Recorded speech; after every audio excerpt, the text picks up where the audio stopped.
आज के क्लास में हम पढ़ेंगे पास्ट परफेक्ट टेंस। अभी तक जितना टेंस हम पढ़े उससे ये अलग प्रकार का है। और जिसने पास्ट परफेक्ट टेंस कंप्लीट कर लिया, समझो कि उसने पूरा टेंस कंप्लीट कर लिया। सच्चाई ये है कि पास्ट परफेक्ट टेंस के किसी भी वाक्य का प्रयोग अकेले नहीं किया जाता है। जब भी इसका प्रयोग होता है तो किसी दो वाक्यों के साथ ही में होता है। फिर भी पहले हम इसको अकेले पढ़ेंगे, पूरा तरीका सीखेंगे, फिर इसको दो वाक्यों के साथ जोड़ जोड़ कर पढ़ेंगे। जैसे हम प्रायः पढ़ते हैं पास्ट टेंस में कि डॉक्टर के आने के पहले रोगी मर चुका था, हमारे जाने के बाद ट्रेन खुली। ऐसे ऐसे वाक्य इसी में आते हैं और इसी वाक्य में बच्चों को दिक्कत होती है कि किस वाक्य को कब कैसे बनाना है। तो पूरा ठीक से पढ़ेंगे। यदि प्रेजेंट परफेक्ट टेंस ठीक से समझ गए तो पास्ट परफेक्ट टेंस में कोई दिक्कत नहीं है। तो पढ़ेंगे हम लोग कैसे पहचानेंगे कि वाक्य प्रेजेंट पास्ट परफेक्ट टेंस में है। तो पहचान इसकी वैसे ही होती है बच्चे, हम फिर से मैं लिखता हूँ ऐसे वाक्य जिसके अंत में क्या रहेगा, चुका था, फिर चुके थे, फिर चुकी थी। अगर प्रेजेंट याद है तो पास्ट याद होना चाहिए। फिर आ था, ये थे और ये थी। ऐसा कोई भी वाक्य जिसके अंत में चुका था, चुके थे, चुकी थी, आ था, ये थे, ये थी, अगर इत्यादि रहता है तो समझ लो कि उसे हम क्या कहेंगे,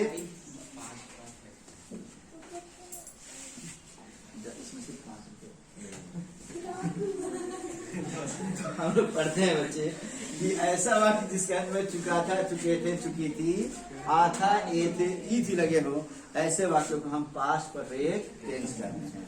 जैसे मैं पढ़ चुका था, तुम पटना जा चुके थे, हम लोग खा चुके थे।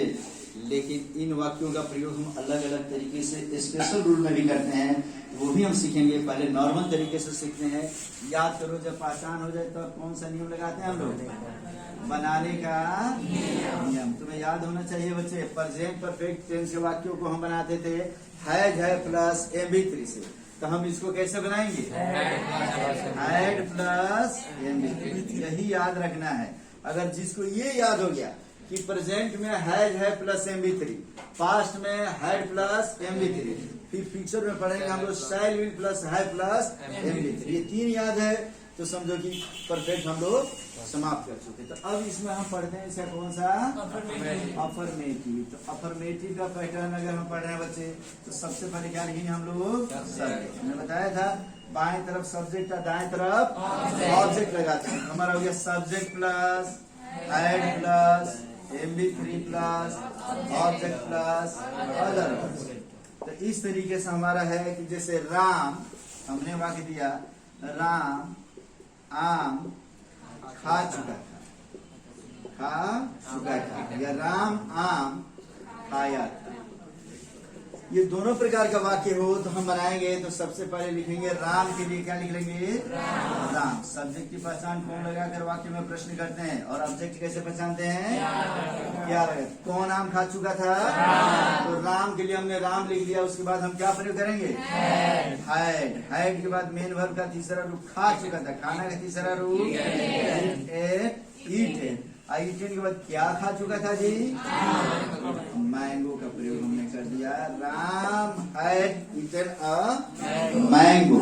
कोई दिक्कत किसी को, ये हुआ हमारा अफर्मेटिव। वैसे ही मैं ये पूछ रहा हूँ, बोलो हम लोग पटना जा चुके थे।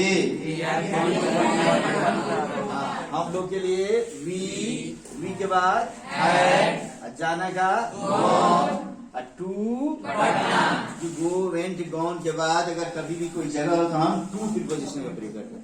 क्लियर है ये। अब हम क्या पढ़ेंगे इसका, नेगेटिव। काफी आसान, हमने बताया था कि फर्स्ट एक्सुलरी वर्ब जो आता है इसके तुरंत बाद हम क्या प्रयोग करेंगे, माने हैड के बाद हमें यहाँ क्या प्रयोग कर लेना है, अर्थात पैटर्न बनेगा। तो सबसे पहले क्या लिखेंगे, सब्जेक्ट। सब्जेक्ट के बाद क्या लिखेंगे, हैड के बाद नॉट के बाद MB3 के बाद ऑब्जेक्ट के बाद। इस तरह से बोलना लगता है कि तुम परफेक्ट हो रहे हो बच्चे। प्रेजेंट परफेक्ट के बाद पास्ट परफेक्ट हो गया, परफेक्ट के बाद फ्यूचर परफेक्ट। जैसे हम लोग पढ़ेंगे कि तुम लोग परफेक्ट स्टूडेंट हो जाओगे इंग्लिश में। समझ गए बच्चे।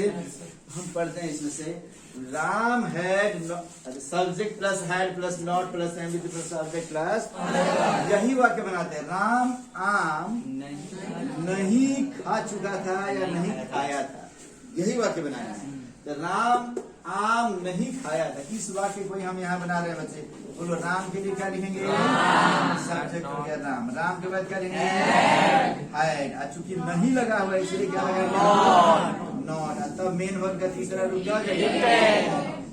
ईटेन। उसके बाद आम के लिए मैंगो, अंत में फुल स्टॉप दे देंगे। Ram had not eaten a mango. ऐसा कोई वाक्य तुम तो बना सकते हो?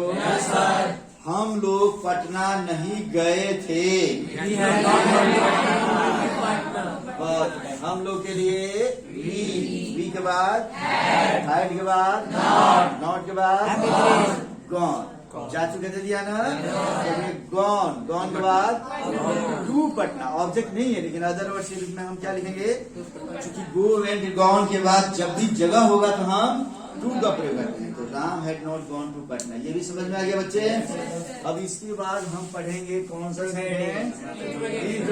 ये दोनों सामने रखे रहो। अगर अफर्मेटिव पढ़ लिए और निगेटिव पढ़ लिए तो अफर्मेटिव से बनता है इंट्रोगेटिव और निगेटिव से बनता है इंट्रोगेटिव प्लस निगेटिव। तो हम अफर्मेटिव की जगह मिटा के क्या लिख रहे हैं? इंट्रोगेटिव। यहाँ हो गया हमारा इंट्रोगेटिव लिखते हैं हम लोग। इस तरीके से स्पेलिंग भूलेंगे नहीं। इंट्रोगेटिव जब लिखेंगे बच्चे तो करना क्या है? खेलना है। क्या खेल? पजल टेस्ट खेलते हैं ना हम लोग। सब्जेक्ट को उधर रख देंगे और हेड को आगे रखेंगे, मात्र यही चेंजिंग करेंगे। बाकी को कुछ चेंज करने की जरूरत नहीं है। तो हम इसको चेंज कर दिए। इसको जब चेंज कर रहे हैं बच्चे तो सबसे पहले हमने क्या रख दिया? हैड। तब लिखेंगे plus subject plus other words लिखा। लास्ट में हम क्या जोड़ते हैं? क्वेश्चन मार्क जोड़ देते हैं। और जरूरत पड़ती है WH ग्रुप की, अगर कौन कब कहाँ कैसे क्या, तो वहां हम उसको कहाँ लिखेंगे? सबसे पहले लिखते हैं। फिर से मैं बता दूं, यदि किसी वाक्य की शुरुआत अगर क्या से हो तो हम उसको कैसे बनाएंगे? हैड से बनाते हैं। समझिए सर। जैसे मैं पूछता हूँ कि क्या तुम दिल्ली गए थे? क्या तुम दिल्ली गए थे? तो हम क्या बोलो? क्या के लिए क्या लगाएंगे? हैड। हैड के बाद सब्जेक्ट क्या लगा देंगे?